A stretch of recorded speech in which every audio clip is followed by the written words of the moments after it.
మందసము యెరూషలేము తీసుకురావడం దేవుని చిత్తమే. కానీ ఎలా తీసుకొస్తున్నావు, ఏ పద్ధతిలో తీసుకొస్తున్నావు, దట్ ఈస్ ఇంపార్టెంట్. ఉద్యోగం సంపాదించడం దేవుని చిత్తం, ఏ పద్ధతిలో సంపాదిస్తున్నావు, దట్స్ ఇంపార్టెంట్. ఎందుకంటే మన జీవితంలో దేవుని చిత్తం చేయాలని ఆశపడుతున్నాం కానీ పద్ధతులలో ఫెయిల్ అవుతున్నాం. దయచేసి అర్థం చేసుకోండి, అది ప్రమాదం, అది అపాయం. ఎడ్ల బండి మీద దేవుని మందసాన్ని పెట్టి దాన్ని తీసుకొస్తున్నప్పుడు దావీదు ఏం చేశాడో తెలుసా? నాట్యం ఆడుతున్నాడండి, గంతులేస్తున్నాడు. నాట్యమాడుతూ గంతులేస్తూ అబ్బో అబ్బో అబ్బో అబ్బో, ఎందుకంటే ఎంతో సంతోషం.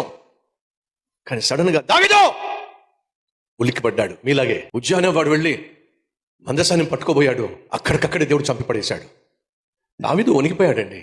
ఏమిటి, మందసాన్ని యెరూషలేము పట్టణానికి తీసుకెళ్తే ఆశీర్వాదము, దేవుని సన్నిధి మా మధ్య ఉంటే ఆశీర్వాదం అనుకున్నాను, కానీ ఈ మందసం ఎంత ప్రమాదమా? ప్రమాదం. మళ్ళా చెప్తున్నా, కరెంట్ చాలా ప్రమాదం.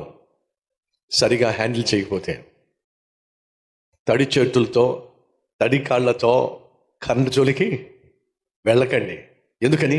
ఆర్పేస్తుంది, నీ దీపాన్ని ఆర్పేస్తుంది. తడి దేనికి సూచన తెలుసా? పాపానికి సూచన. ఫ్రెండ్స్, డేవిడ్ ఉత్సాహంతో ఆనందంతో డాన్స్ చేసేస్తున్నాడు.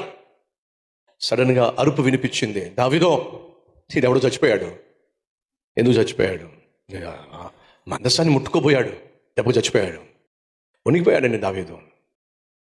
మందసము యెరూషలేము పట్టణం రావడం దేవుని చిత్తం, కానీ ఆ మందసాన్ని మోయాల్సింది ఎడ్లు కాదు, పరిశుద్ధులు.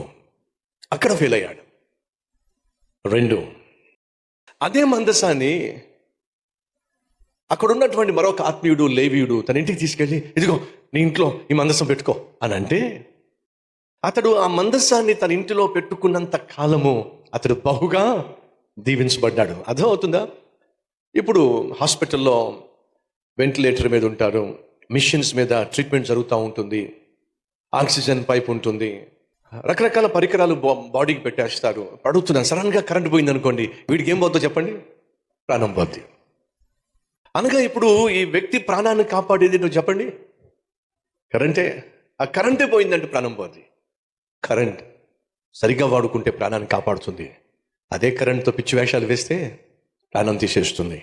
దేవుని సన్నిధిని మనం జాగ్రత్తగా ఉపయోగించుకుంటే మనల్ని ఉన్న స్థితిలో నుండి ఉన్నత స్థితికి తీసుకెళ్తుంది.